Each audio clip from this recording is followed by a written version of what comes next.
One, two, three, four.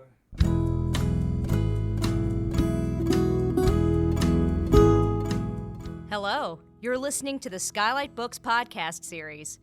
We are a general interest independent bookstore located in the Los Feliz neighborhood of Los Angeles, California.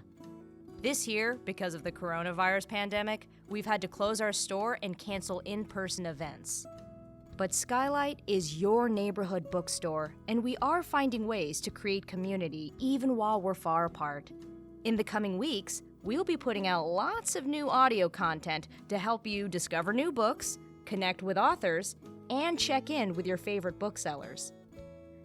To learn more about how you can help keep Skylight alive, please visit our website at skylightbooks.com or check out our social media accounts on Twitter and Instagram. You can subscribe to the podcast on Podbean, iTunes, and Spotify. Thank you for listening and enjoy.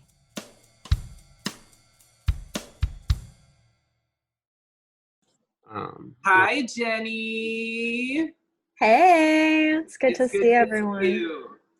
How are you doing? I'm glad you're okay and not like cut off from the world. I'm okay. I put my phone on mute and no notifications, and then I forgot for 6 days. And I was like, I can't believe no one's texting me. I hate everyone. And then it was because I shut myself off from the world. Yeah, me and Vic were like, have you tried? Is she responding? I've tried. I haven't heard back in a couple of days. I haven't heard back in a couple of days. She's responding to emails, but she had like a reading tonight. Like, we have a reading together tomorrow. Like, da-da-da. And she was like, I stopped by her house and no one answered. And like, oh no. I got her parents' information, and I was like, okay, but like, let's just see if she shows up to the reading. And if she doesn't show up to the reading, then you talk to her parents. Victoria's the best. It was very dramatic. I feel very cared for. Thank you. Yes, you have friends who will check up if you disappear. Hi, Jenny. Hey. I thought I already said hi, but I was just talking and no And- one could hear me. You look really cute. You look really great too. Love the lipstick. Thank you. I feel like I was so out of practice and putting on makeup. I did it and then was like, I look like a clown. And, like, it's kind of working, I guess, but like, this is weird. I'm not used to this. No, you look great. Been avoiding looking in the mirror, so, you know. I know I had to practice putting on makeup last night as well. Remember this? Remember dressing up? I just like poured tinted moisturizer on my face and just like kind of smushed it around. We're doing our best. I'm doing, almost my best. How long is everyone going to read for? They said 5 to 10, so. That's like one thing, right? One thing? 2 things probably. 5 to 10? How long is each poem that you're reading? I don't know. I guess it depends. I got 3 poems. That sounds right. 2 are long. 2 are long. I'm going to read the But I timed prelude it as 10 minutes. to a novel and then an essay. Ooh. Okay. Wait, I'm sorry. What's happening? A prelude to a novel that I started writing because I'm a dummy. And I told you never to do that. I know. I was like, I that's don't the believe this worst stuff thing that ever. I'm just going to put my ass on it. Oh my God. I say go for it. Poems then. Well, they can't transcribe it, I guess. I'll do poems. They're so fucking sad. Mine too. It's all right. I started Time crying for when I sadness. picked them out. I should have said I was going to read from the last one, because this one's just like, the police keep killing Black people. Mm-hmm. So, It's all right. time. Now's the time. Yeah. Now's the time. Don't hold back.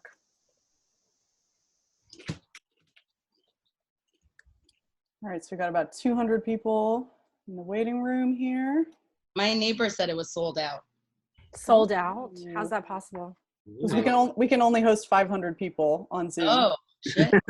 Wow. Well, will not be joining once again. People be late and they forget. It's true.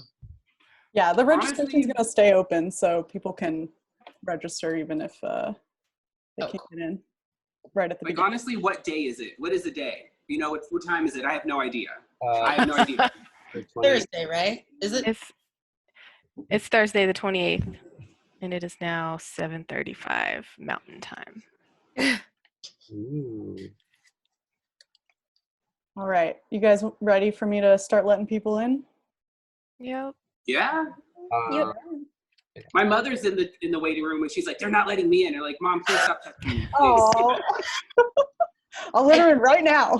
So hopefully she won't be. Maddie's gonna mute everyone, and then y'all could unmute yourselves afterwards Okay. when people Okay. are let in. All right, here we go.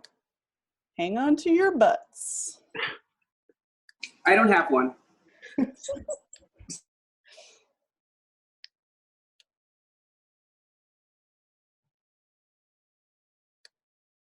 Welcome, everyone. We're going to give it a couple minutes to let people sort of filter in, but meanwhile, you can enjoy this view of the inside of Skylight Books. If you were actually physically there, that's what you would be seeing.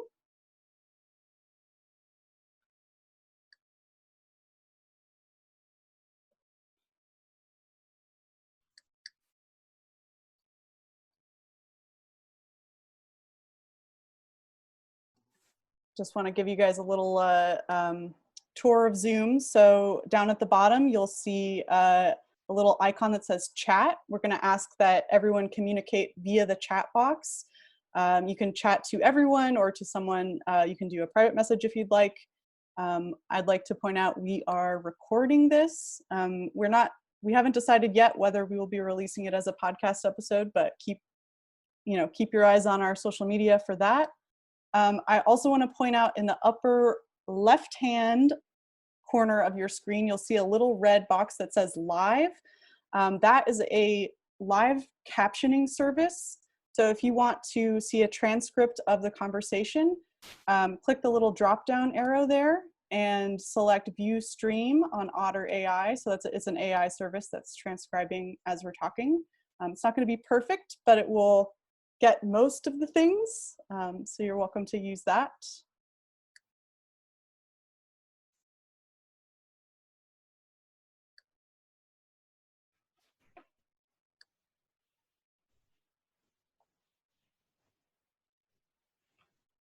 Almost, man, people still coming in big chunks here. Yay, chunks. We stand chunks. Y'all are popular.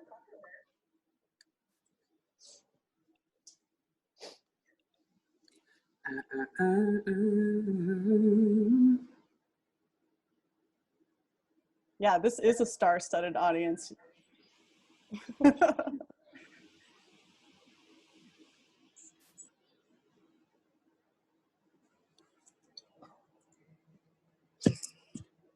Okay, I'm unmuted. Uh-oh. Me too. Can you spotlight our four? I'm jealous of the tacos. I mean, they were good, but like, I've got some rumbles in the jungle. Well, here we are. Oh, you shouldn't have let us do this. Oh my God, Matt Nelson, hi. Matt!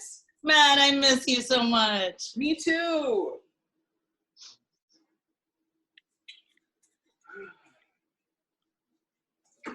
Oh, I just wanted to let everyone know. I mean, I told this to the presenters before, but tonight I'm drinking a drink I invented called the Pico, which is black cherry, white claw, and gin. Ooh. So there's that. Regular white claw. While you guys are coming in, you want to Great, tell us where you're coming from in the chat? I love to hear where everyone is joining us from. Wow, London. Amazing. Oh my God. Wow. Everywhere. Holy smackaronis. Bonkers. I have to close this chat thing because it's starting to stress me out. like I was looking at all the names and just like processing, and then it's just okay. So I'm gonna. It's a lot. I'm gonna. Wow. Japan? Oh my Oh my Brazil? goodness. Wow. Welcome, Oh my everyone. God, Jeannie, hi. Oh Lord.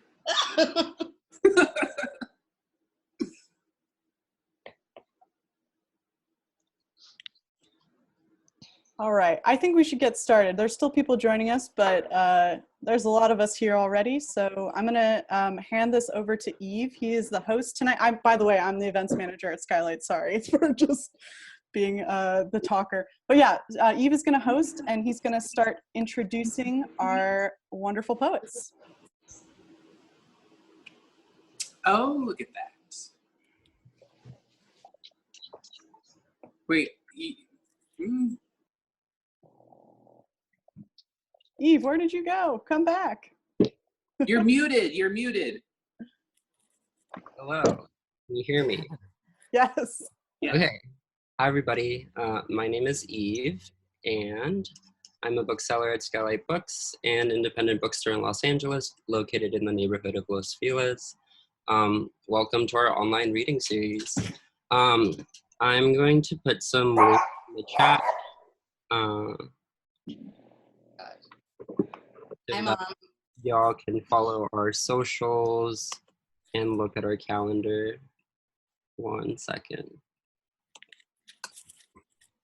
But yeah, check out our events calendar on skylightbooks.com. We have an event coming up with Charles Flowers in conversation with Blas Falconer. I put the Eventbrite link in the chat as well. This reading will be recorded and may or may not be released as a podcast. We're still deciding, but if it is, that's the link for their Spotify. It's also available on iTunes and Podbean. But yeah, thank you so much for coming.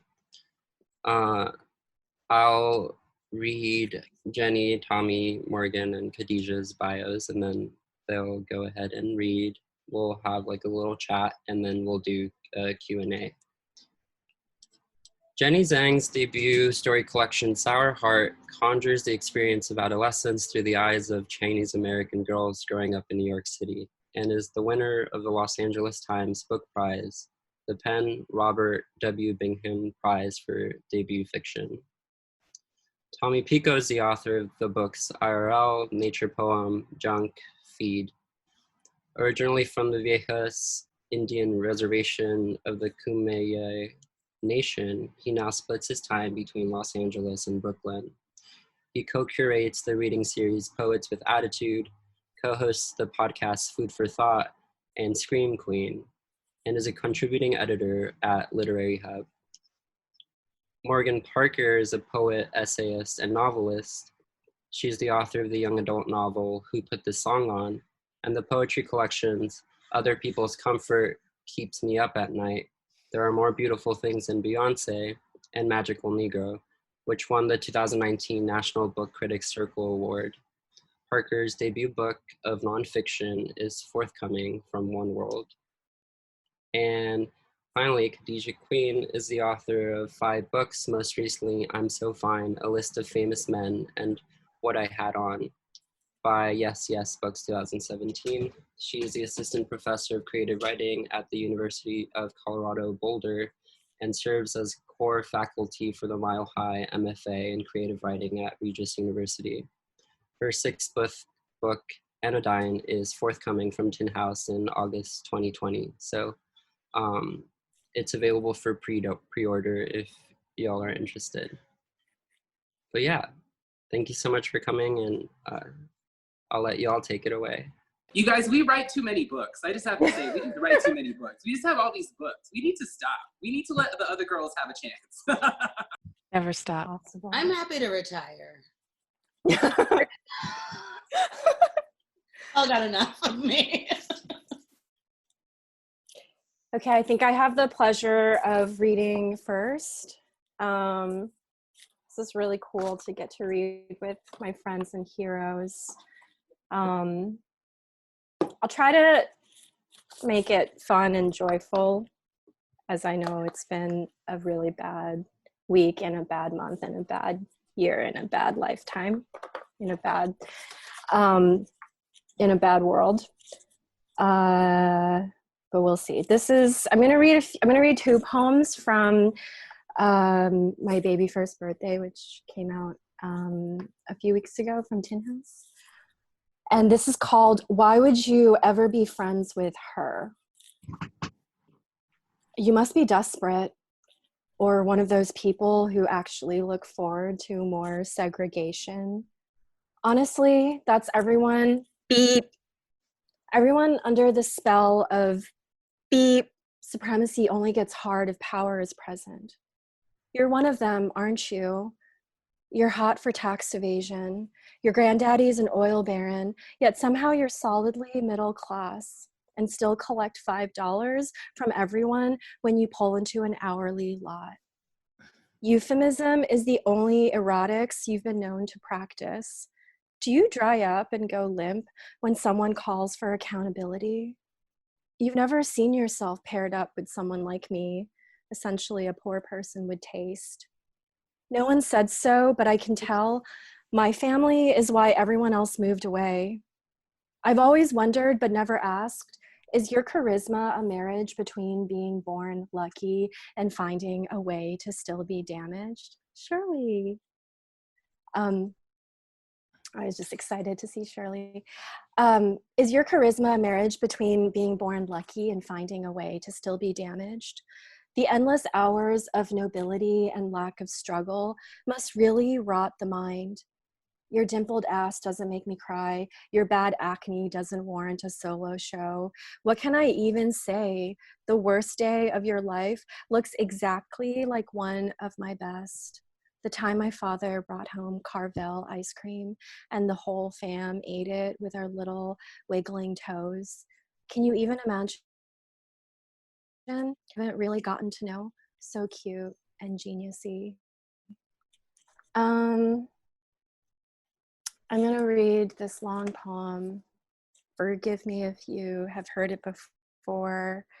It's called Needs Revision.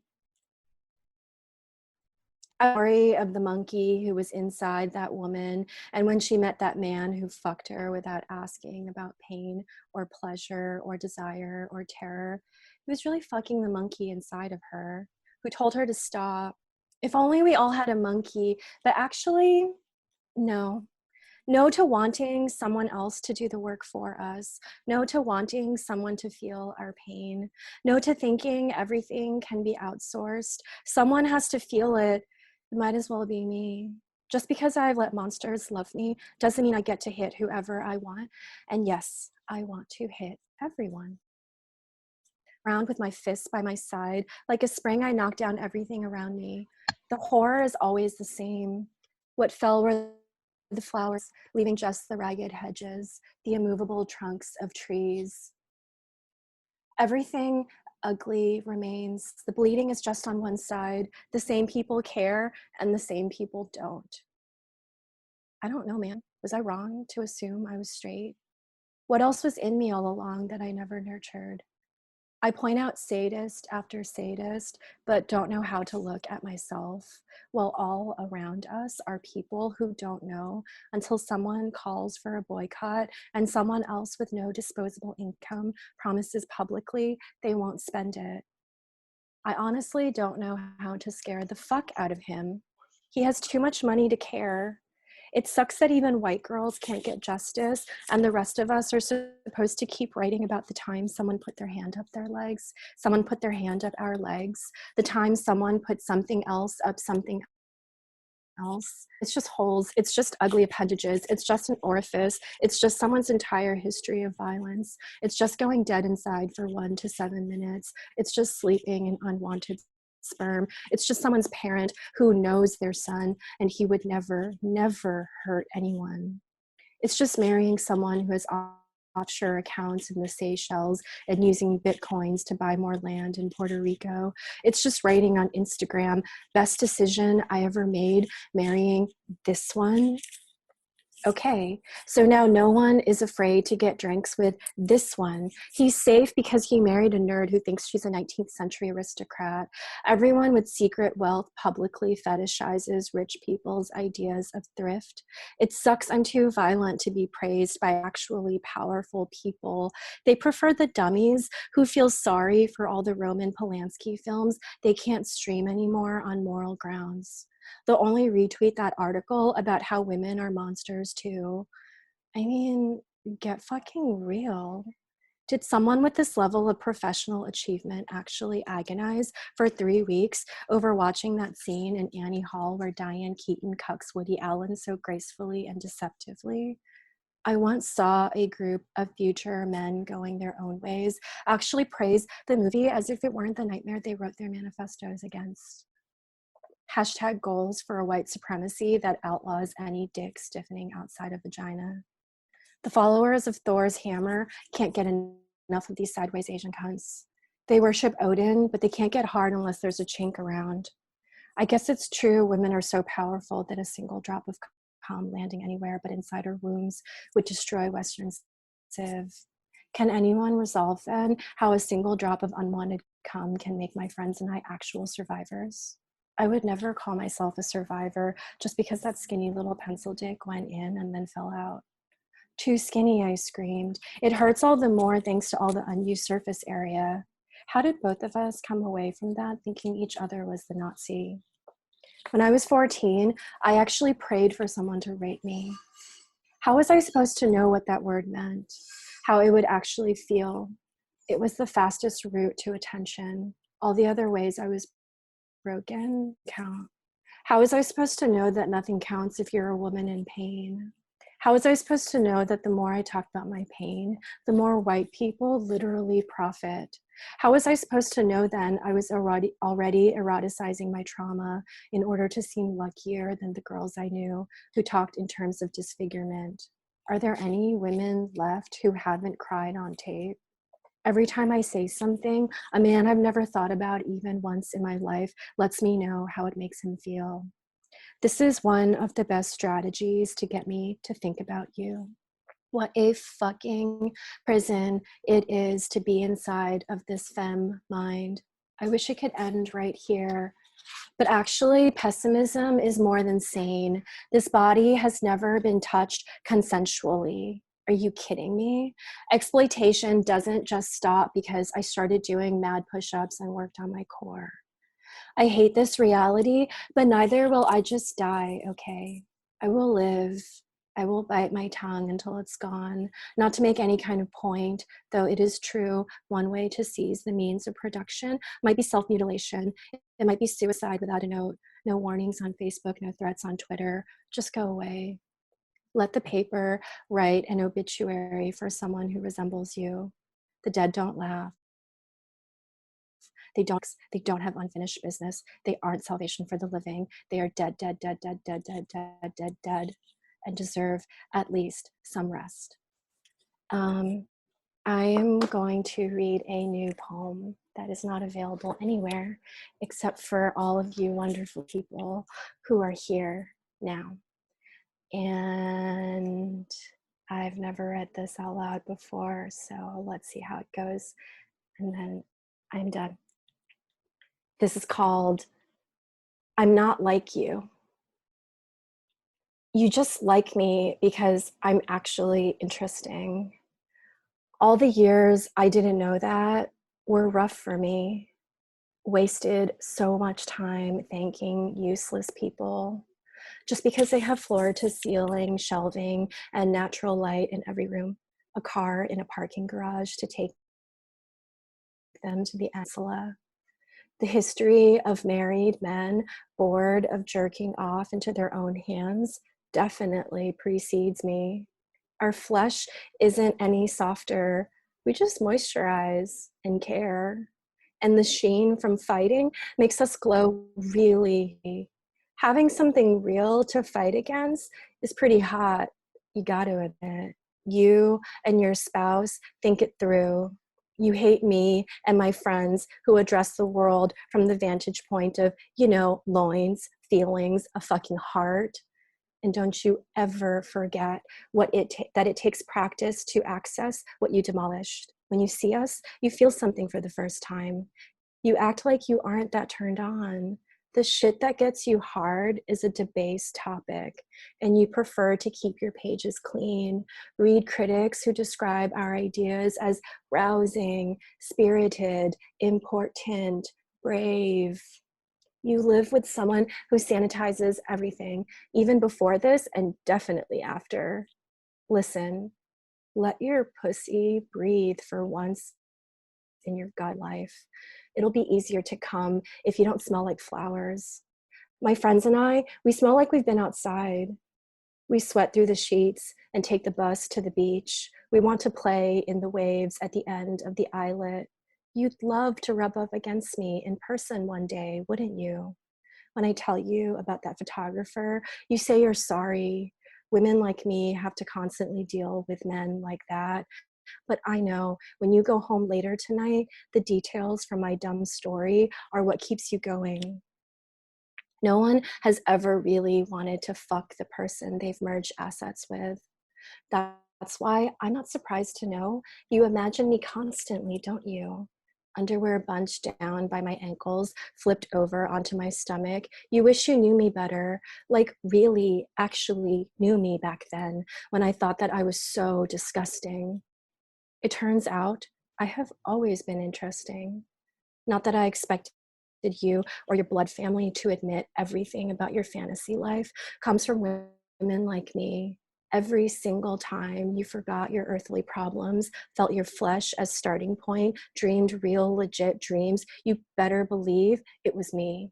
Fucking me and my friends whose names are only uttered when you need to feel better. And if it weren't for us, where do you think you'd be right now? Seriously, tell me, what meaning would your life have if we were no longer buried on the very earth you've been trampling on since the first in your line was born and decided to stay?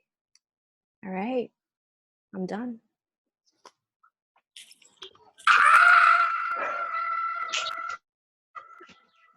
Hell fucking yes. Yes, bitch. Oh my God. Okay, sorry. That was good. Oh, actually, you know what? Let me just. How have I missed your dopeness all this time? Turn off What my was air I conditioner. even doing with myself? Really? You know what I mean? Thank you.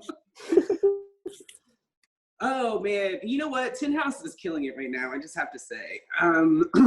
So we were talking about this in the chat earlier, but it's like last year was like, Kanique was right before me. Then it was me, and then Jenny, and then Khadijah, and then Destiny Birdsong, but then also Erica Dawson and Morgan. And it's just like, you know what? Tin House is undefeated. Just FYI. Okay, so the first thing I'm going to read is a prelude to a novel that I started. It's called Thirsty, and it follows the sex lives of a group of gays, gay expat New Yorkers who live in Los Angeles, just as the city of Los Angeles runs out of water. So this is just like the first little prelude. So it has so it's Thirsty. It's sunset on the beach, and the wind is picking up a little, and some kind of meat is being grilled. I think there's maybe also ceviche. I'm not grilling the meat. I may be eating the ceviche on tortilla chips, and someone in the distance is piling wood for a bonfire. I'm sitting on the sand, looking at the water, and the clouds are turning pink, and there's a boy next to me who I met at a friend's housewarming party last week. It turns out we both lived in the same apartment building in South Williamsburg for years. He was 2L and I was 3L, but we never ran into each other, not once. It took us moving across the country and having this roundabout connection to a group of former New Yorkers who all newly moved to Los Angeles and basically just get together to complain about the city and Angelenos in general, and also fuck driving, am I right? That night last week, he put his number in my phone as Paul Cool Moves and told me to text him the pic of the sweet potato I said looked like him as soon as I got, but I was only busting his chops, and now I'm trying to will him into kissing me on the sand in front of the peachy sky with the sizzle of beef in our ears. But still, every night before I go to bed, I delete his number from my phone because I don't want him to think that I'm into him. And besides, being excited about something when you're 25 is great, because the experience and the thrill, it's the experience and the thrill and the blowjobs. But being excited about something when you're 35 feels like a prelude to the thing being taken away. Knock it off, you dumb brain. I lean in. I say something like, hey, I want to try something. He smells like coconuts. The sky is ice cream. The burgers are done. Okay, so that was that thing. No. So I'm going to apologize to Jenny because she's already had to hear this like 3 times by now. But I wrote an essay for Aperture magazine, and it's called, I'm writing this in the middle of a heat wave in LA during the 2020 pandemic, lol sob. It's 95 degrees. I'm sweating my Kiehl's tinted moisturizer off my face. I don't think I deserve air conditioning generally, so all the fans are on full blast. It's week 7 of quarantine. I've been calling it the core for whimsy. It helps. I have a Zoom with the Scream Queen team, a podcast I co-host about scary movies. I wash my hands. I tell them it's really hard watching scary movies right now. I can't consume anything with tension. Roy is sending me a Marco Polo about where to store potatoes. I wash my hands. My mom texts me something that I'm ignoring because if I respond too soon, she'll send 15 more texts in a row, and she's in this Zoom right now, and she absolutely knows that that's true. I'm doing a house party with Lauren. We like to play its version of Pictionary because neither of us are particularly good at drawing, so it launches us into giggle fits. It helps. It helps, but my body knows she's not in front of me. I hate cooking. I suck at it. I wrote a whole book about it. I did a lot of research on it. I wash my hands. I have an interview on Instagram Live with a chef. He says, you know so much about cooking, but you can't cook? I say, yes. It's Greek. It's a Greek tragedy. I live. My director is about to send me her pass on my script. Without saying too much, the main character is named Tommy, and he's from a mission in Southern California who lives in Brooklyn and is a poet. I have imagination. I read my mom's texts. She tells me how to scramble eggs. She tells me how to make tortillas. I just want fuzzy comfort. I wash my hands. I ask her to look through old photos because the Scream Queen team wants a pic of me as a kid in a Halloween costume for Instagram promo. The thin membrane over my wobbly panic thins. My furniture deals group chat is talking about our enemies. I wash my hands. We talk about ain't shit men. When lockdown started, I told them, I love y'all, but I'm not reading your quarantine essays. Writing is hard. This is the first thing I've written in 7 weeks. It's a quarantine essay. I convinced producer Alex to do an hour's worth of Tracy Anderson DVD workouts on YouTube with me every day. Tracy time, we text each other each afternoon. It helps. Mom texts me an old school picture day pic. 2nd grade, I have silver teeth and a res mullet because the bitch has always loved candy. My unsafe space group chat is talking about BMs.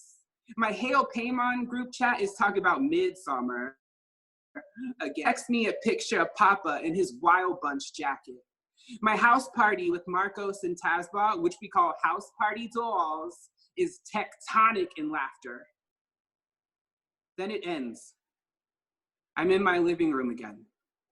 I turn off the lights. I lay in bed. I wash my hands. I wash my hands. I wash my hands. Ryan sends me a Marco Polo reminiscing on the universal gay demon pish posh about being young and loving a straight guy. Ryan is 6'100". We used to have a flirty thing, but now we have a friendly one. In my food chat, the gaggle is all caps about the new Tracy Ellis Ross. It's about the middle-er who wants to record some more bops. It helps. Whoa, Lord in heaven, does it help. Mom texted me a pic of preschool me on my old bed with all my stuffed animals at attention. I liked seeing their eyes at night. It felt less alone. I FaceTime with Nikki. She's my favorite photographer. I wash my hands. She says it's hard making art. It's Monday. It's Saturday. It's the 5th. It's the 15th. We end the chat tipsy drunk saying, let's have another one. I wipe down my groceries. I wash my masks in the tub. There's the one for when I get the mail or take out the trash. There's the one for my run. I go to the bathroom. I shut the door. I turn off all the lights. I sing. The pounding slows down and I smile like I full on grin. I'm sweating off my tinted moisturizer again. Joe is a virologist. He says that we've been isolating long enough that we can start to open our social circle by one, as long as we trust that they've done the same. It's more than one, but one had a nice rhyme, so I chose that word. I'm writing. It's my domain.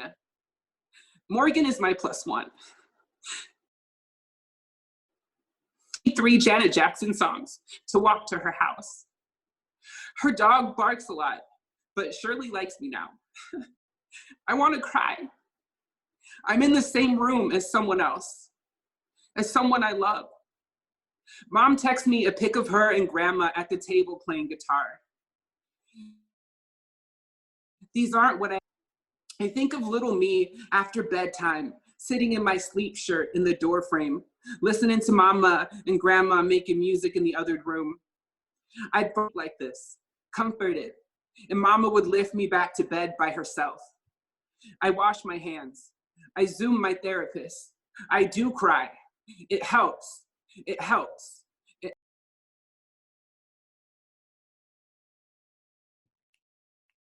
Ooh, buddy. Damn. Wow. That was incredible. And I'm like crying, which is like not my style. Me neither. Hold on. How dare you? I'm Sick of just like feeling. off my game already. I love +1 for being my I love +1. you so much. It's just you and me at the end of the world. Yep. I remember when you were like, what do you need? Potatoes, carrots? I'm good. If I'm good, we're good. I'll make you a little baggie. oh boy. Well, since everyone is like making me cry, I won't feel so bad about reading from Magical Negro, which I don't know all the news because I went on the internet and I could sense it. So I was like, I kind of get the gist. So that's just like where I am with the news. But when I started like trying to pick out poems for this, I started crying because, you know, poems that you write in 2014, it's like, AKA yesterday. But anyway, I didn't want to read these poems because depressing, but I'm gonna do it anyway. Maybe there'll be like a joke in here. I'll start with the longer one. A brief history of the present. Virgil Tibbs isn't arrested exactly, but the white cop in Sparta, Mississippi, tells him to spread his legs, boy, and get back into the back of the police car. Darren cannot find a job 12 months after the shooting, which left his round cheeks pink with adrenaline. He lives a quiet life. His blue eyes sparkle. He is a man who shot a boy. No, a suspect. Boy. Rodney King became nationally known after he was beaten. Journalists consider flimsy words, ironic and alternative, fault and intention. Even angels want LA fame. On the phone, I asked Jericho how the South is treating him. He says, today he wasn't shot to death, and we laugh. There's no way a Black woman killed herself because everyone knows we can withstand inhuman amounts of pain. There's no way she didn't hang herself, dumb brown martyr, not mentally sound to begin with. Immortal. magic, not like angels, but like drinking water, like roads. Trick question, is mercy ever justified? Aren't all masters benevolent? Now, please use the space below to create a graph showing the price of water. There's no way we don't deserve it. In 1992 in California, my white classmates are like, aren't you glad you're free? Your people. What if you lived in the olden days? I've seen pictures of slavery, crude charcoals and watered down history books. And that's how I know I'm not a slave. A sergeant testified that Rodney King exhibited Hulk-like strength. His name was Coon, and repetition is a literary device, and paranoia is a weakness of the oppressed. We cannot be mentally sound. What began to leak then from the laceration was discipline, which for the slave is the tick of survival, and for a nation is the practice of denial. What did he have in his system? Was it hunger or money? Was it glass, plants, voice? Death is the only cultural truth, because there are fake marriages every day, and even rappers are cooked up in an office in somebody's pink cheeks. Dylan Roof, Burger King, Urban Outfitters. I know it's just a movie, but I'm still what I see when I fall asleep. I know the masses ask me every day for a eulogy. I know I am supposed to say shot and killed, say brutality, to call my life a life. This is their language and not mine. This is not my mouth. Multiple choice. Black man hang from a tree. Who is a nigger? Which of the following are Negroes free to do? Marry, own property, vote, drive, speak, bear arms, organize, revolt, be president, make movies, laugh. Which is greater, the amount of minutes it takes for requested backup to arrive at the scene of a 12-year-old in a park playing with toys, or the varieties of insects that might make contact the person laid in the street over the course of 4 hours on a summer evening? How patient must we be? Praise the endurance. Or is it suspicious, almost not human? Who else is so great but the devil himself? I worry sometimes I won't only be allowed a death story. No one will say in the New Yorker how my mother made her money, who I married, how my career began. Your people.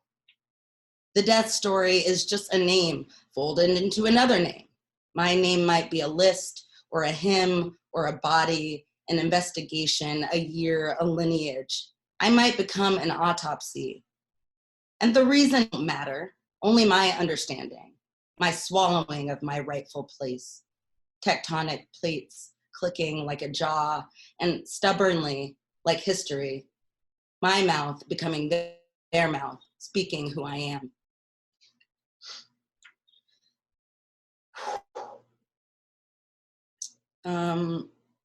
There's like a lot of poems. Relevant. Morgan Parker, more relevant than ever. Loneliness. I can't hear you guys laughing, so I'm just gonna like talk to myself. Here's another one that's about how linear time is bullshit, especially when it comes to murder. Who speaks for the earth? It's 2014. I get it. I'm here, but I'm not really here. When we are not pleased, we proclaim the year, as if suddenly remembering we have just counted all the tree rings in Sequoia National Park and then fallen into deep sleep. We are addicted to linear time. Who did what, to whom, when. We use verb tenses. For example, chased into a white sheet, is haunting, or wasn't an angel, isn't breathing any longer.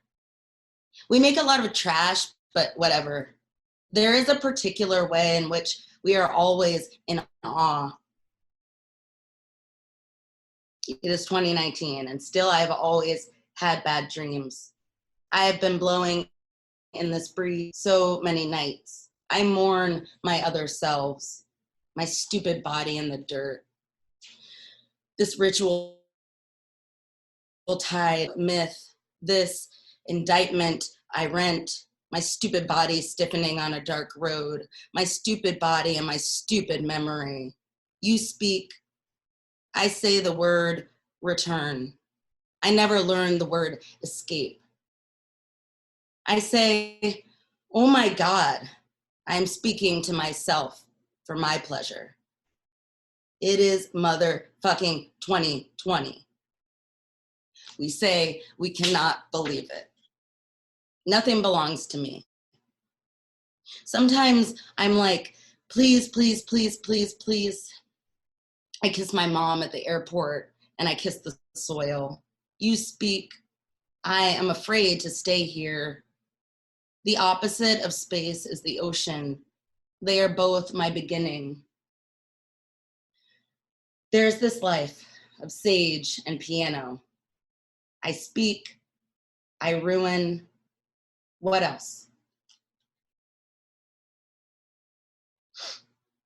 I haven't actually been doing very well with time. I'm just gonna read like a short one, I guess.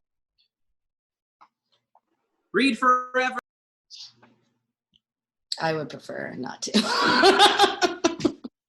I love you guys so much. Thanks for being here. I'm really uncomfortable, and I wish that there was a hug involved in this evening, or 17. So, yeah. Okay. I told my therapist I tried to meditate, and she laughed. I can't leave the house. The landscape is like really hectic vibes. I've been thinking, God damn it. I'm trying to get whole. I snake wheat fields. I'm obsessed with how people are wrong. They're ugly, and so am I. I am perfect because I know everything. I carry a light made out of your mouth. Here we are sick, but we will not be sick forever. I have 3 heads, so I'm perfect. Snow at my feet, blood moon in my pussy, anything good you can find in the dark. All right, just one more sad one. Thank you, America and Australia and various places on the planet. So I wrote this book called Magical Negro. You can get it from Tin House. It won a motherfucking award in this economy. How crazy is that? So when I was working on it, I figured I had to come up with like what was Magical Negro number 1 amongst all the numbers. So yeah, Magical Negro number 1, Jesus Christ. They make his eyes that color so he can seduce you. Literally every white boyfriend tender until they're not. Y'all know that nigger was a nigger. Y'all know those whores were whores. Sometimes I go to the sink for water and I come back with a jar full of wine. Every second I breathe, I forgive. Thank you. Yeah. Yes. It is such a privilege to be among you on the same press and in the same world as even as it's falling apart. My poems are sad too, so fuck it. They're all from Anodyne. I had a moment after the election where I was reading a lot of Lucille Clifton, Message from the Ones, and Robert Hayden, American Journal. So this is Antediluvian. Where were you when the truth disappeared, or when the truth battered us and we pretended fear fell from the ripped pillow of our sky instead of rising up from the one clear place of us? Where were you when strong men told us to die and blasted us into nothing? Were you downtown to witness the smooth mirage stagnate in skyscraper shade and neon glower?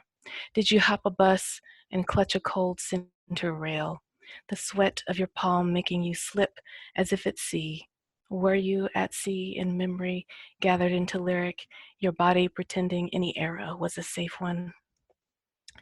6 persimmons ripen unconsumed.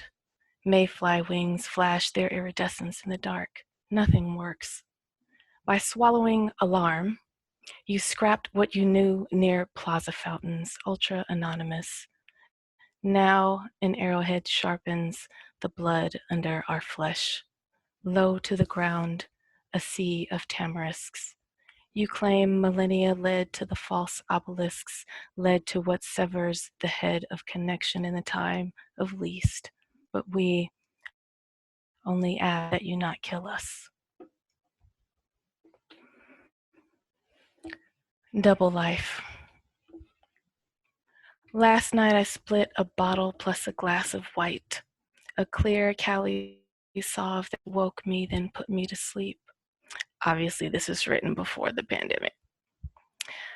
In between bites of poblano soup and spicy slaw on bootleg street tacos, we ran off each random white man who thought he could eat in our silence, with our crass laughter and endless sentences about oppression in work life and bloodstreams, ours and others, and who did they think could escape now? Collision of fear and brazenness, clapping together in historical play across the moving planet. Erica says a woman named Chocoletta saved her from boss-led persecution, and I say, or think, something like, her mother had vision, and the power in a Black woman's name saves us all. Hungover and overworked the next morning, I get my tax bill. Doubled my income last year, so owe double too. I wish I could pull a Thoreau, but I'm only 41.8% white. If only I could just be chased off a bar stool at the Hornet on Broadway after eating a plate of fake nachos and drinking a warm Pilsner. Instead, I fear the end of a chase, ending in blood, mine or someone I love, and I love us all. And so many of my white friends know how to help ease my way out of wreck. I show up at the university in bold new professor leather and tweed, elbow patched, and afraid I'll learn to pontificate too much by default, or tell too much truth, or be to be trusted. I notice one of my white male students leaves the room every time we talk about race. My therapist tells me I should put things like that in the container I made up for what I can't control, and I do. This job isn't writing at all, and I'm burning too fast, afraid to combust and afraid I won't. For dessert, we split peach cobbler with vanilla ice cream. I don't eat dairy, so Erica spooned it up, and I basked warm sugar and fruit and surprise of caramel crisscrossed on the just right crust, remembering my mama's mama and the smell of nutmeg and cinnamon in her kitchen. Fresh peaches simmering syrup on an old pot on the gas stove, her fingers pinching quick dough, remembering her permanent frown as a pair of mirrored crescents between her eyes, the map of lines on her forehead, and as we speak, I am inheriting the furrows earned rightfully by crones. If you do it quickly, Grandma said, you can heal burns without leaving a scar. Smooth your injured skin and peel and cut a potato in two and hold each rinsed half to the heated flay until the potato turns black. Repeat until it looks like nothing ever happened. Uncle Sugar Pie raised her and her sisters in Michigan because white men lynched her father in Alabama and threatened her uncle with death if he didn't leave too. They took my great-grandfather's store and land and home, and Uncle Sugar Pie was a nice man, but rocked on his front porch chair with a shotgun if he saw any white men walking the neighborhood trying to sell any damn thing. What else?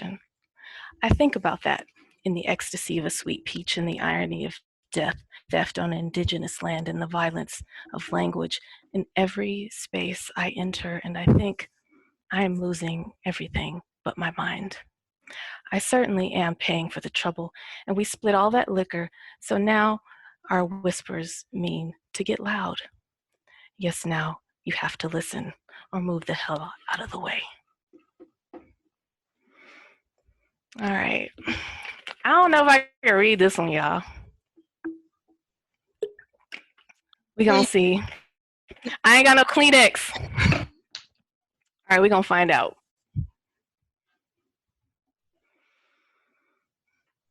So I wrote this after reading S. Notley. She's got this book In the Pines, and it's very haunted, and I resisted reading it because I was like, I don't need all these ghosts. I got enough of my own shit. So, but I listened to the song that inspired the title, which is Leadbelly's In the Pines, but his original recording is called Black Girl, not In the Pines. In the Pines is some. So the lines from Leadbelly's song is black girl, don't lie to me. Tell me, where did you sleep last night? And the poem is called I Slept When I Couldn't Move. I slept in my own bed in need of replacement. I slept sitting up against a steel bunk in Illinois winter next to military strangers. I slept beneath a run of pipes on a destroyer, and I slept with a failed guitarist. I slept on his brocade couch in the valley and left before I could remember his face. I slept in the deepest part of Watts, in my lover's grandmother's house, with a view of an abandoned lot overgrown with weeds and drug trash. He kept his mouth persistent and unfamiliar. In a dark turn, I slept in a bathtub dispossessed. I slept with love and treated myself to unkindness. I slept after repeating myself alone, and I slept in a friend's guest room with a broken window and listened to nameless strays killing what they eat. It's hard work. When I was small, I slept with 3 sisters the same size in a house with the gas cut off. I slept with a man who hated himself, and we slept in a beautiful bed in a loft with a downtown view, and he brought me red wine and cold water. I slept happily in hotels when I could escape. I slept in a mountain cottage and wrapped myself in a crocheted blanket in sorrow and wrote poems about my animus. I slept on the floor in my father's house. I never slept in the brick one-story my grandfather built, and sometimes I feel like concrete. I slept in the palm of my own black hand. I slept when I couldn't move. I slept in a place that hadn't been built yet and dreamed the sheer violence of the future. I slept inside a song with a blacker voice than mine, which meant I slept good. I slept in the orange light of day silence, slept on the street. I slept in the knotted hair of my sister's children in Detroit and washed and combed it in the morning. I slept when I couldn't move. I slept in a California desert free of bodies and trees. I slept in senescent lake muck. I slept through earthquakes in El Nino and never stopped traveling. I slept in my car on the side of Fountain Street at dawn. The car shook from the traffic, but I worked all night and couldn't wake up. I slept in a rented studio apartment in Brooklyn with roaches and the aroma of methamphetamines climbing through vents and under the door, and dreamed about work. I slept to the repetition of Cesaria Evora. I slept on a feather bed and let myself dream a cracked blue. I slept in a red dress and sparrows woke me in the morning.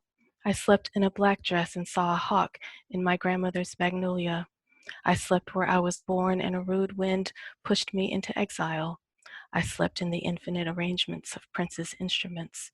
I slept out of dreams when cranes cut the sky in an era of smog. I slept in San Joaquin farm country and there were too many kinds of molesters. I slept when I couldn't move. I slept in on a Sunday next to the radio. I slept crying every night for a year when I failed at my best thing, but I kept him alive. I slept in a world I forgot to love sometimes. I slept as if I still believed in rescue. I slept expensively and poorly in middle class. I slept when I couldn't afford to. I slept in stolen Frisia. I slept in Hajira and wasn't cruel when I slept. I slept in kinship with my faults. In a dream I was hopeful and slept when I needed a radical silence. I slept next to a man's portrait with someone else, and more than once I didn't close my eyes. I slept in a lie and a comfort felt so real, it was real. I slept as if I were years. I slept so many years I couldn't find. In sleep my eyes dreamt the nearness of waiting and couldn't touch it. I slept so sure in a used place and so hyperbolic. I slept in a kind of fire and became it. I slept in a place of brilliant bones in the future of blackness. I slept in a system outside of every law but one. I slept when I couldn't move. I slept in a simple way. I slept in a place just for us. I slept where I could see it.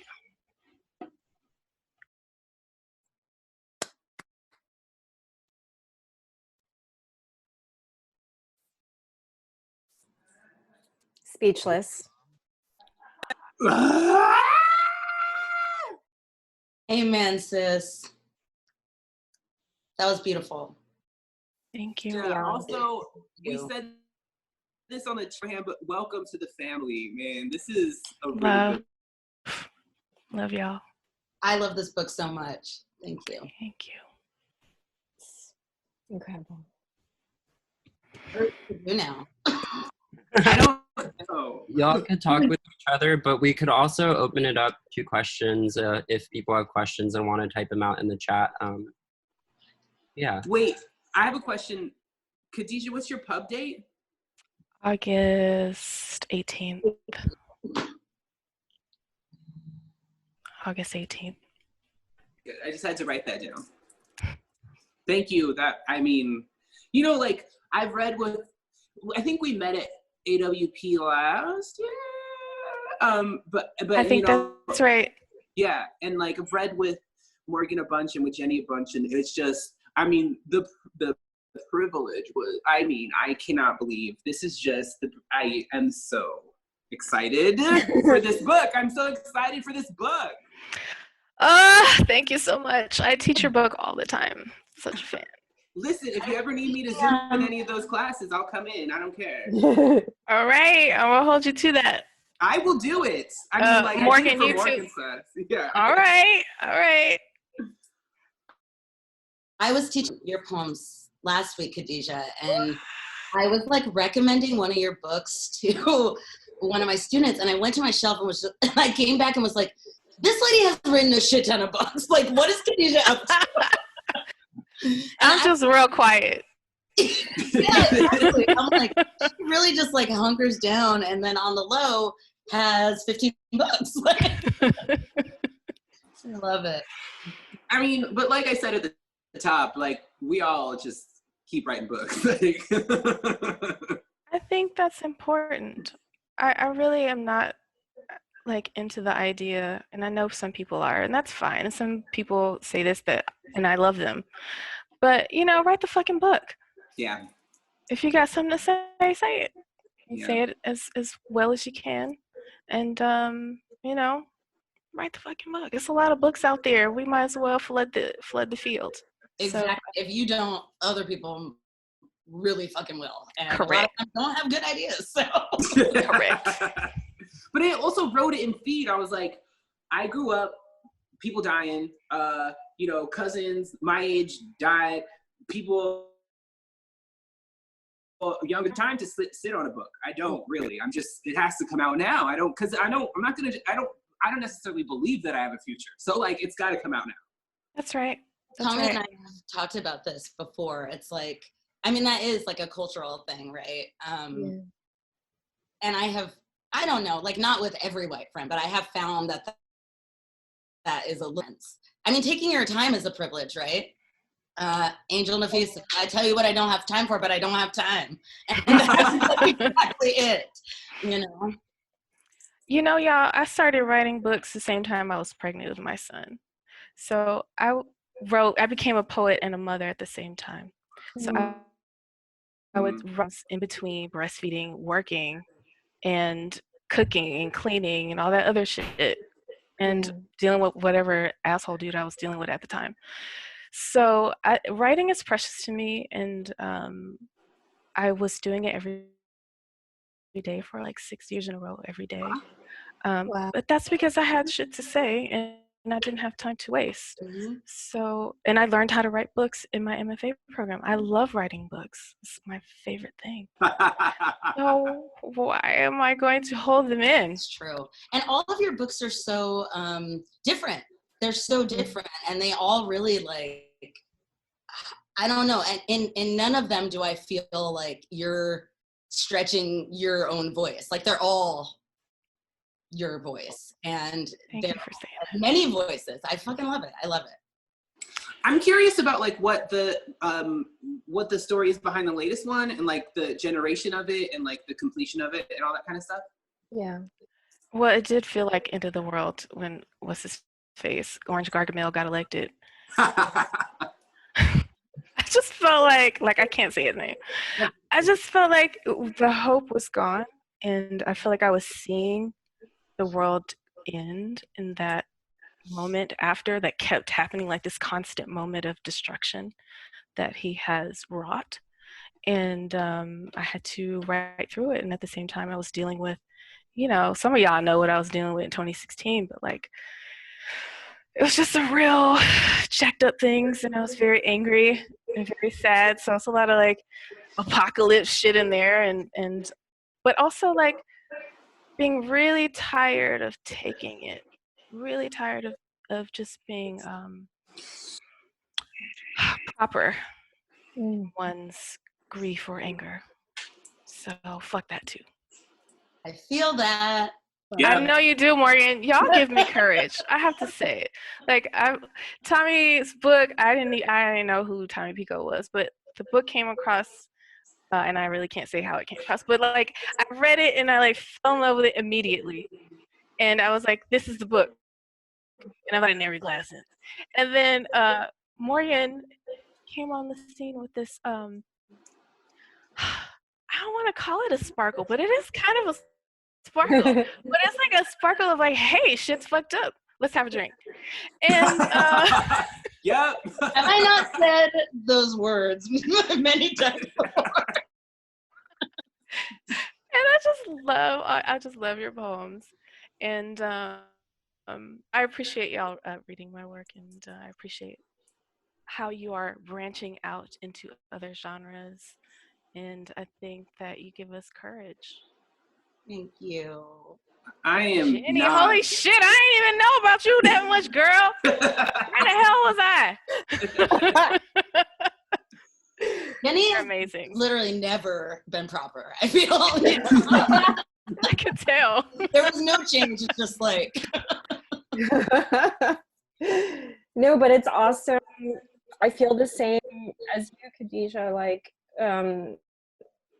I mean, I can't help but be like myself, but it still sucks to be really alone, and it still sucks.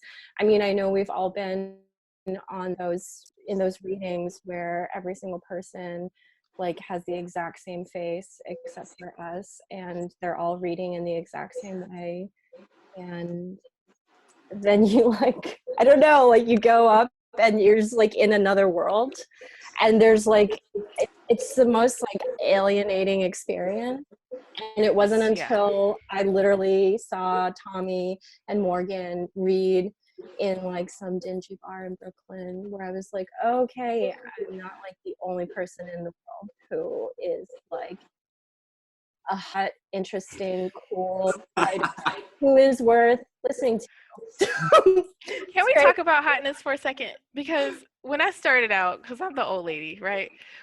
When I went to AWP, You're hotter than all. You are so hot, don't even. I'm sorry. That's like a selling point, Khadijah. So like, Come on now, don't pretend like you don't know how you are. Really good for my age. So I went to AWP. My first one was in 2005. It was in Austin. Everybody was so frumpy. Yeah. It was like, oh my God, it was so boring. Everybody was dumpy and like reading their papers like this and like voice. And I was like, what the hell is this? I was like, and I was with some friends who were very fly, and they were just like, we're gonna come back the next day. And one of them used to be a club kid, and she like dressed up all club kid in like a mini skirt and white Gobbo boots. But anyway, it was just like as soon as people of color like come in, we would literally bring the life and the flyness, and you know, I love us. I started a reading series in 2008, and Morgan last one when it ended in 2016 because of what Jenny was saying, about the same faced, same sounded readings. And I was just like, I want to be in a reading that I want to be in. I want to learn shit. I want to find something new. I want to learn how to perform better. I want to hear something I haven't heard. So I think my advice to people who are interested in that kind of thing would be make your own shit if you have the ability and the time. There's some questions in here that I would like to answer. That also. Should we? And we just started it. That's why me and Morgan did Reparations Live. Yes. We started Poets with Attitude after just talking about everyone at readings is boring, except for us, and it's boring to go to your own reading. We're like, this sucks. And it's a lot of pressure also. So yeah, that was our whole idea, was just people that also show up as themselves to read and, have social skills, or really that they're acknowledging that an audience is there, rather than this whole thing. And also Kave Kanam too, right? Because yep, that's how you do a reading. Yeah. Sorry, Jenny, I interrupted you. No, I was just going to say, it's all connected. I feel like, Tommy, you've talked a lot about, wanting to give a performance to the readers, the people in the audience. And I feel like both Morgan and Khadijah, the way you read is also different from how I read your poems on the page. But it's also, that's respectful, that's honorable to show up looking good because you want to look good for the people who showed up looking good for you. And that is mutual respect that I feel like I grew up with, and I assume that you guys grew up with. And there's something really gross about someone showing up and their hair is dirty and their skin is just gross, and they're reading things that I don't know, are dead on arrival. I'm just you should have just handed out pieces of paper so that people could read quietly in the corner of the room, because that would have been better. Blank paper so people have your headshot that. Yeah, show some respect. And I think tonight 260 people came to see us do our thing. That's 260 people who could be doing anything else besides this right now. And or be on somebody else's Instagram Live or talk to their mama or whatever, and they decided to come out and see us. And it's you know what? I'm gonna take that and be I want to give you a reading. I want to give you an experience. I want to give you a performance. I want to say that I do not take your attention for granted, and I really respect. And I'm so thankful that you're here, and I'm so thankful that you want to spend time with us. So I'm gonna give you something. Yeah, absolutely. Also, Jenny, I think the thing you were talking about is home training. If I'm not mistaken. Just, we brush our hair, Totally. But it's also a culture of what real hospitality. If you come to my home, I make it look nice, and I look nice for you, and I have treats for you. I care. It's an experience. You are going to be fed fully when you come to my home, always. And also, you love yourself. You practice, even if you don't feel it yet. You're going to practice loving on yourself externally, internally, and you show that. And you praise that. You praise, beauty doesn't have to be what you look like. We're all fucking beautiful. Just take care of yourself and show up for people in a full and complete way, I think. And just practice loving on yourself. That's important, especially right now, because ain't nobody going to live it. Yonder they do not love your flesh, said Toni Morrison. Yonder they slay it. Should we read one of these questions? Is somebody moderating the questions? Okay. Yeah. So Elena and Taylor were both right cross-genre, and what are the challenges that present themselves with different genres? It's hard. Start right there by saying it's hard. I told Tommy not to write a novel because I was I just wrote this novel. It was the worst thing I've ever done. Every person who's written a novel who I know has told me don't do that shit, and I was but I want to see if the stove is hot. I'm gonna put my ass right on top of it. It's true. But we're I think all. it's fun. I mean, the thing is, like, Tommy is also a Sag like me, so we like to just do a new thing.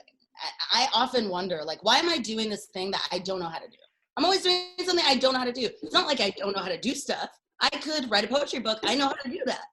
And yet, I'm like, what if I do performance? Let me just write a script. You know what I mean? Like, let me just write like, it's like, I don't know how to do that shit. And I don't know. I feel like it's definitely difficult, but I enjoy the challenge. I think I enjoy the challenge, and I also don't ever want to feel like I'm good at anything. So I always want to be trying to do better and like do different things and be like, I'm gonna, you know. And I also don't like telling me how to do something. So I always have to figure out how to do it myself, which means it takes like 20 fucking years longer than. Yep. I never took any class. You know, I'm like, oh, here are some books about how to write. It's like, they don't know anything about me. So instead, and like even my agents are like, you have to write and just an outline at some point. Could be rough. And I was just like, no. I know what I'm doing. Do what I like. Don't worry about it. Yeah. But, you know, and I also, I mean, on my part, I think it's good, Tommy, that you feel that you don't want to, I don't know, let yourself ever be good at stuff. But I'm more just like, it's coming out of a place of like, I just want to shit on myself and like see myself and like create a challenge, just like because of bad habits. But you know, that's useful, I guess. What about you, Jenny? Well, I agree with what everyone's saying. I also feel like, I don't know, I feel like my whole life I've been like having to deal with categories that I never identified with, and I never felt comfortable in, and I never felt like I was bound by things that other people imposed upon me. And like they're meaningful because so many people believe in them, but they're not actually meaningful intrinsically. And in the same way, like the categories of these genres are not meaningful. Prose and poetry and narrative and non-narrative, they're just whatever.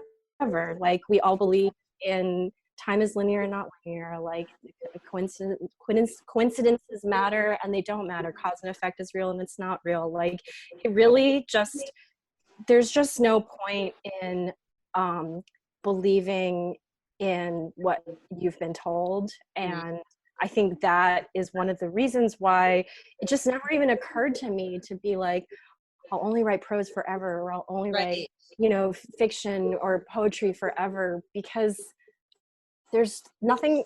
I came into the world and everything was closed off to me. It never mattered, and I feel I can relate to that. So just keep going. Like me writing a novel is equally as crazy as it is me writing, just like, you know, being here. Like all just equally. Word. No, that's in that case, you know. Oh man.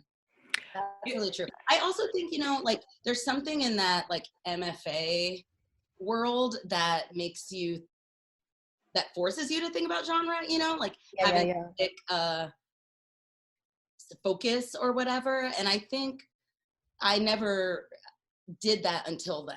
I never was like, poetry, like fuck those fiction kids, you know what I mean? Like until that was a thing. Because before I was just like, I want to write stuff. Totally. So I think it is part of this, like, it's an outside thing. Even if we just believe ourselves to be writers, there's always going to be someone asking, like, oh, but what's your genre? What do you usually write? And I don't know. And once you're a poet, people like don't stop calling you a poet. Yeah.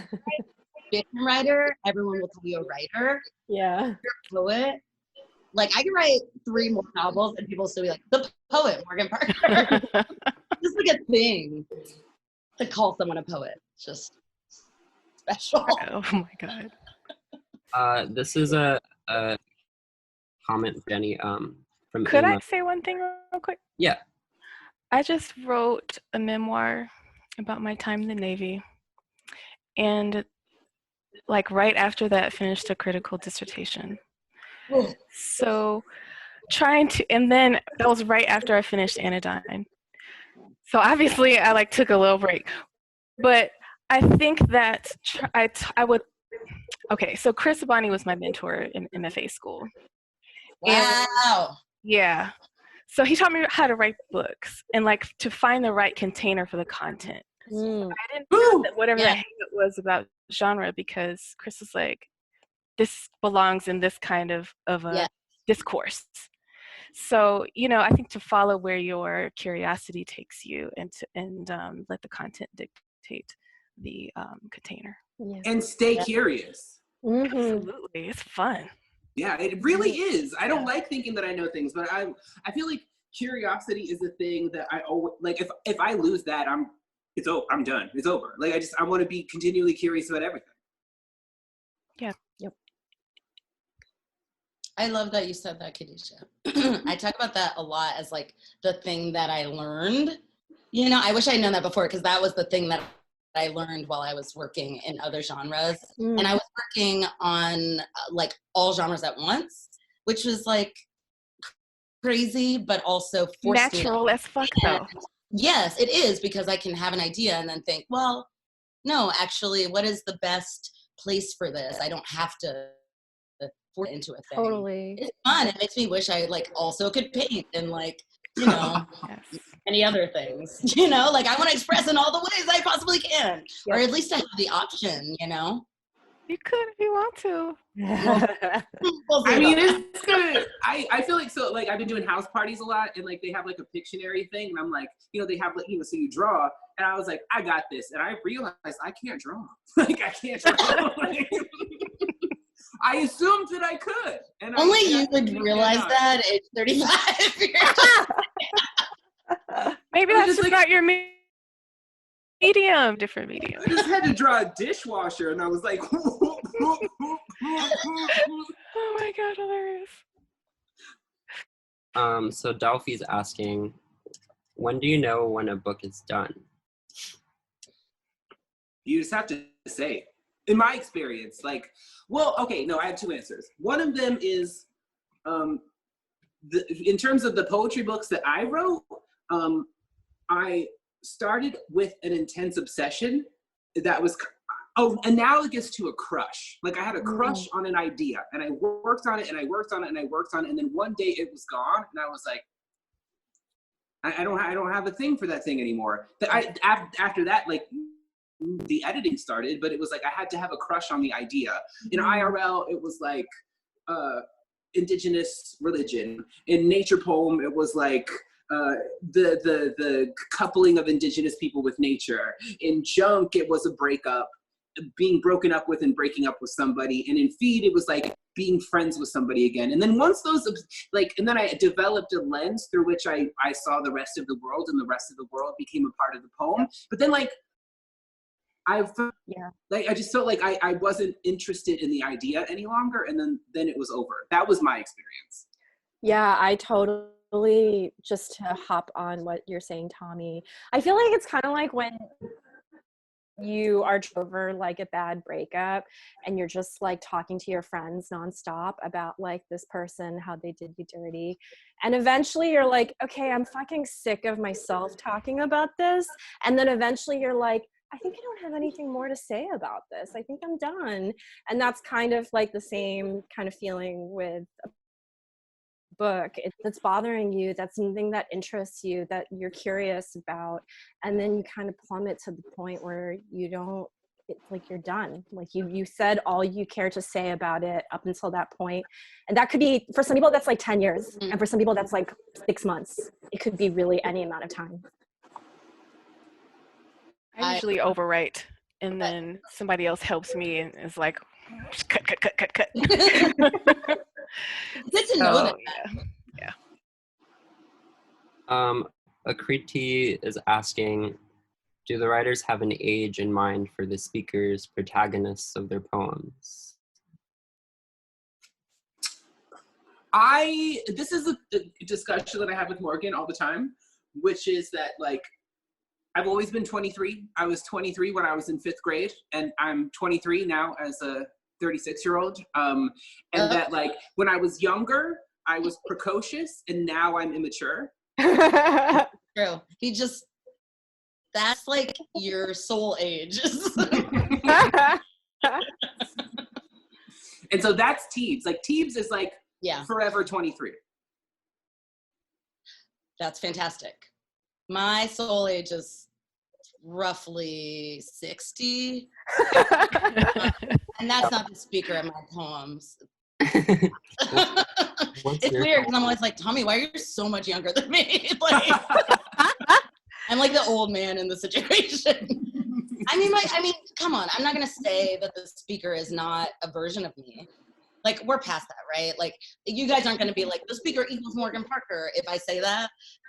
Because, you know, obviously it's coming from me and the things that I have learned up until this point in my life. I can't speak with any more or less information than what I have right now, plus all the stuff I've already had since the beginning of time as like a 50-year-old, you know, like influencers, like whatever I knew then, that stuff, it's also in here.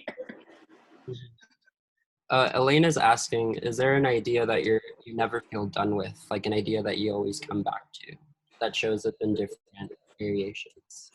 Genocide. Patriarchy. Yeah, Violence.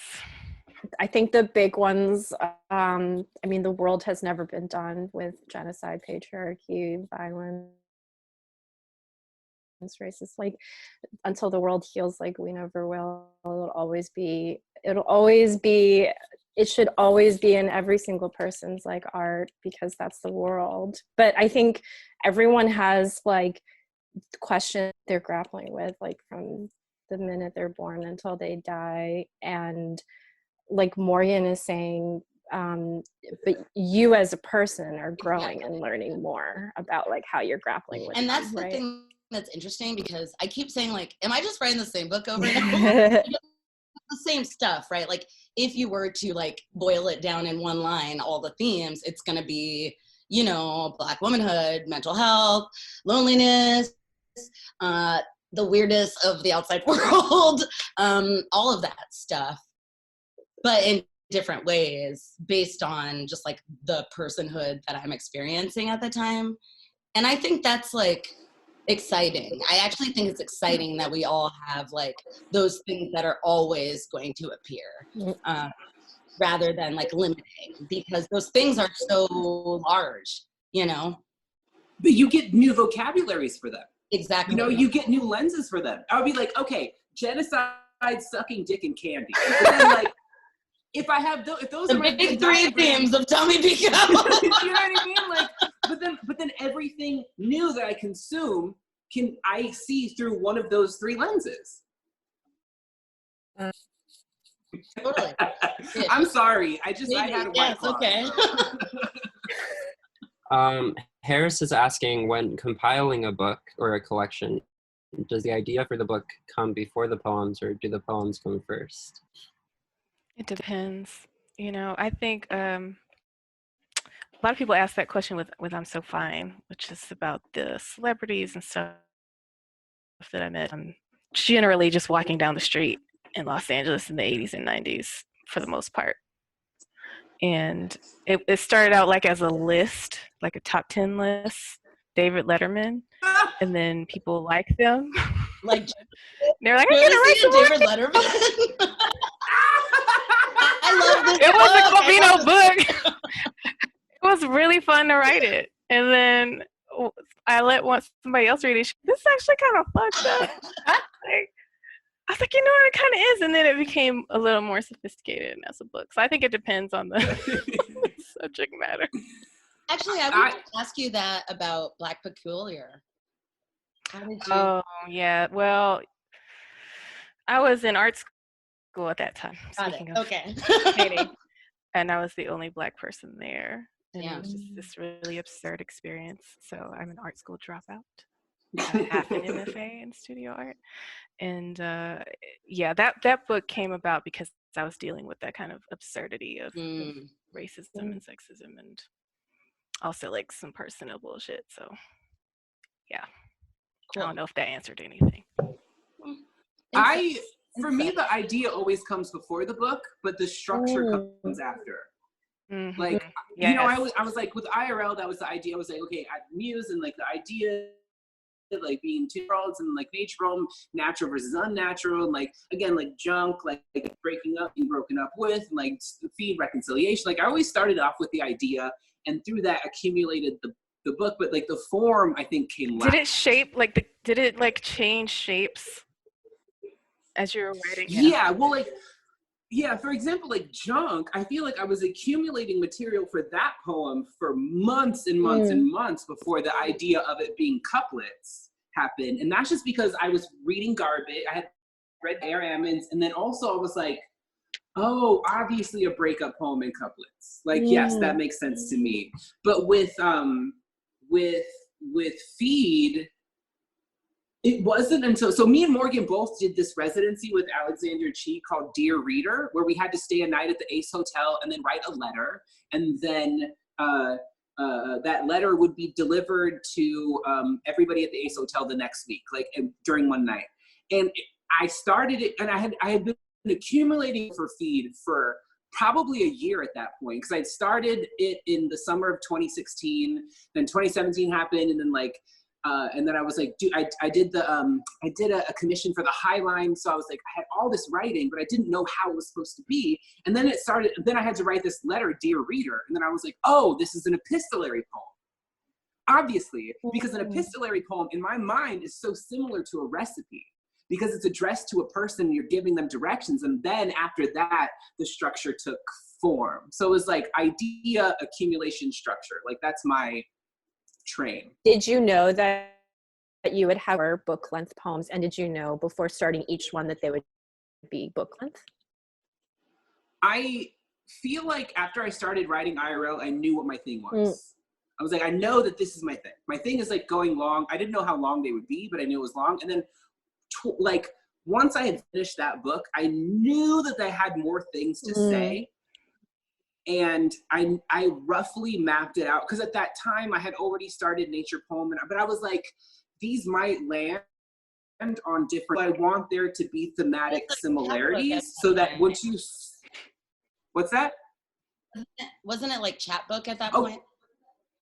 Yeah, I'd made the zine version of Nature Poem, and like, so I knew after I finished the rough manuscript of IRL, I was like, oh, this is seasonal. And if I think I have more things to say, and I'm going to say this over the course of 4 things. I didn't know how long they were going to be. I didn't know necessarily they were all going to be book length, but I knew that it was like a series of like 4. Cool. I've never known I'm writing a book until I'm writing it. So, yikes. Don't start with anything, just feels. And then the book starts talking to me, I guess. You know, I felt like Non Sequitur was like that, because I would just like sit in the bookstore and like write down shit I overheard, but also like absurd things that I remembered from being in class, and then it somehow got smushed together, and then I showed it to a friend who directs this Essential Theater. She was like, "This is a play." I was like, "Oh my god, that's so fun!" And then it just became this absurd, wild thing. That's like my writing process. Like, I just like sit around and listen to things, including my own memories, but mostly TV, and just write it down and then smush it. It's obviously more, whatever than that. Jenny, do you start your projects like that too? Do you have this cumulative process, or do you plan everything out? A little bit more like Morgan. I'm just writing things pretty unconsciously at first, and then the conscious part happens after, when I start like looking through all the things I've written, and I realize, wow, I'm really obsessed with like these 3 questions, and it is like a season of my life where I'm obsessed with these questions. Yeah. And I can tell when the season's beginning and when it's ending, and that usually ends up being a book. Yeah, and well, like as a person from Southern California, like Morgan, I didn't experience the seasons until I moved to the Northeast. Like I didn't have, you know, it was either, I feel like what I had growing up was, you know, sometimes you put on a denim jacket. Yeah, we had sweatshirts, you know, sometimes. I wore I my remember those days. it was unnecessary. It was just for style. Yeah, And then I think we had coats every now and then. But what I also got when I got to New York, I was like, oh, and sometimes I can layer. Like I can put clothes on top. You never got a real coat. Don't act like you never got a real coat in New York City.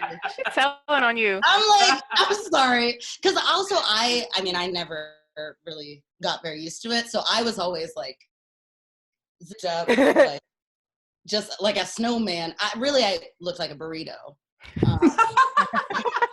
Many times people just like bump into me and be like, sorry, sir. And I'm like, but anyway, so I recognized that this dude did not have a coat. I don't know why I'm so cold. You're like, well, it's the leather jacket over the jean jacket. I'm like, it's snowing. What's going on? And also, like, my version of thermal underwear was like my skinniest underneath my other skinniest. Wow. Wow. I'm with Morgan. I like blanket coats, Yeah, gloves, hat with fur on it. the whole thing. The whole shot. Blows me up. Yeah. Yeah. Charlotte asks, how do you handle the revision process? Do you love it or hate it, or any process tips? The revision process is like the whole thing. It's the whole thing. Like first draft is, you know, I don't know. I feel more time revising than writing. Mm-hmm. I don't know if you guys feel the same way, but I really feel like the draft is whatever, and then the revising is when I actually figure out what the poem is. For sure. I Yeah. feel like I spend like a good thick 3 months accumulating most of the material. Because you know, I'm obsessed with it for 3 months and then I move on, but then like it linger. It's just for years, you know, and I'm just like teasing it out. And I'm like, then I spread that Play-Doh over like a different pile of dirt and get more stuff in it. And I'm like, ooh, I have a disgusting thing. I feel different genres at times.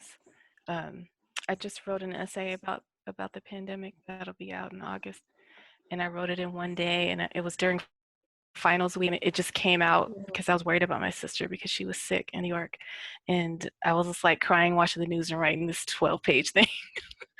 And then I spent like a month revising it. So, but that initial magical thing, I mean, that's a rare like gift, you know, when it comes to you that way. And I think it's really amazing to honor that. But I want to add in the process of gathering and the process of honesty of feeling and the process of listening to that urge to put things down, especially when we're like really busy, you know? Yeah. So that's part of it too. And I know it's probably not practical, but like for practical, there's like a really cool 21 poem hacks by Carmen Jimenez Smith. That's on the Poetry Foundation website that I use when I teach a lot. 21 poem hacks. So find that. The only thing I'll add to the revision stuff is like, it's daunting because improving yourself as a person is also part of revising as a writer. Absolutely. You know, like the conversations I have with Tommy about like intimacy and love and connection and the past, that changes me as a person. And when I change as a person, then I'm able to like actually fully revise to the fullest level something that I wrote 2 years ago, 3 years ago, 1 month ago. And sometimes when we don't want to revise, what we don't want to do is like change as a person. Yeah. And so that's also why it's hard. I think like it's really important to know that. Like I did that so much with Magical Negro, where I was like, I would start writing a poem, think I know what the poem is because I'm smart, and then hit something where I'm like, oh fuck, the poem's about that? Like, okay, I need to become a whole different bitch. Like, I need you know? 4 more therapy sessions. You know what I mean? Like, I know what this poem is demanding of me now that I have done the draft and I'm looking at it for real. And I know that this version of me cannot do that correctly right now. And I think like knowing how to notice that was like a big shift in my writing process, and like being okay with that, you know, because you can't push it if like the poem is in somewhere that you can't even go. Yep. That's right. I don't think you should have to like force yourself to do that, you know, like to know, okay, maybe these are some things I'll talk about in the next couple therapy sessions, and, you know, take that information rather than just being like, it's on me to like basically excavate my darkest, I mean, that is part of it, but you know, you don't have to hurt yourself. Right, don't hurt yourself, and make sure you have support. I think when I was writing the memoir, I started writing in 2004, 2005, something like that, and then I put it away for 10 years because it was too painful and I wasn't ready to and I still couldn't like really write the whole thing. I had to like do this boot camp with Chelsea Hudson. Like it really helps me to like have a writing partner. Yeah. We love her. Oh, it when was I was so in great. Brooklyn, we lived on the same street. She was my neighbor. She lived 3 doors down. We would have brunch club. Awesome. Yeah. I want to have brunch with Chelsea. But like you have to like decide, like what Morgan is saying about not forcing yourself, but also knowing when it's time, because you can't stop thinking about that thing, and gathering the support that you need in order to write it. Do it. Yep. And then you go through the thing, and then you transform, and then you're like ready to tackle it, and then you do, and then you have those last few things where you're like, am I making this better, or am I just like pushing paint around on a canvas? And I feel like with my baby first birthday, there were a lot of like email exchanges back and forth where you were like, should the word go here or here? You know, I was like, well, you know, it's like, I like it to be messy. So I would probably do it. But if you want if you want to do this, you do that. But so there, I remember like a lot of towards like sort of the end, like as it was like, it has been accepted. Yes. And this is like the final decision. This is like the final thing before it goes out in the world. Totally. These little things that I'm bad at that, because I'm just like, at that point I'm like, well, I mean, it's gonna suck or it's not gonna suck, but I don't personally have the attention spans. But like going through that but those last few edits I did with you, Jenny, I was like, I think I should care about my work more. But there's a point, that's a good point, Tom, because there's a point where it's like, are you revising, or are you just like loath to let this go? Are you not ready to let this, do you want to hold this privately in your life forever, or do you actually want to share it with the world? Because it's never going to be perfect. You're never going to have the perfect like word. There's always going to be a moment later where you look back and you're like, oh dang, I could have made it better. We could always be better. Like, so it's like also letting go and just being like, it's as good as it's going to be right now, and I want to share it now is okay. I feel like it comes to a point where when I'm trying to revise and I'm like, if I'm actually gonna revise this, you know, this poem is so old, either time-wise or like brain-wise, that like I would just write it over again. You know what I mean? So, and I think that's how I moved from writing my second book to my third, was when I was like, actually, if I'm gonna change this, I'm probably writing another poem over again. So let me let that live and be the expression of, you know, that year. And it's okay that I'm still writing about the same shit, you know, but in a totally different way. And that's also how I often know when a project is done. You know, you can kind of see how it turns into something else. Like the same stuff takes a different shape. If I were to quote my own self, which I often do and enjoy doing, there's no such thing as a perfect ending. Sometimes you just have to say, I'm ready to leave. Snaps. That's kind of like my little niece with her little Zoom classroom. She'd be like, Mommy, can I press leave meeting? And then she just presses it. I feel like this would be the perfect way to end this conversation. Do we have to? It's been an hour and a half, I believe, or more. Okay. But what is time? Fuck time. Thank you all so Fuck much. time. Really appreciate it. Thank you, everyone. I can't see you, but I love you. And one of my favorite nights in the quarantine so far. It's been such a privilege, y'all. I really appreciate every one of you. And thank you. Thank you. Are we doing a...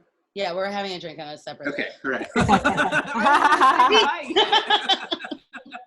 Last question. But yeah, thank you again. And the ending is always abrupt, but thank you all for coming, and thank you all for reading. Wait a minute, I'm curious. Do one of you know how to make a Zoom room? Because I don't know how to do that. I'll do it. Okay. But yeah, have a good night, everyone. Thank you again. Night. Thank you so much. Bye. And once again, Khadijah, welcome to the family. I'm so excited. All right, bye. Right. Look at all these awesome people. There was like 300 people here tonight. Holy smokes. I'm like watching all the people leave. I know, me too. Oh, bye, Matt.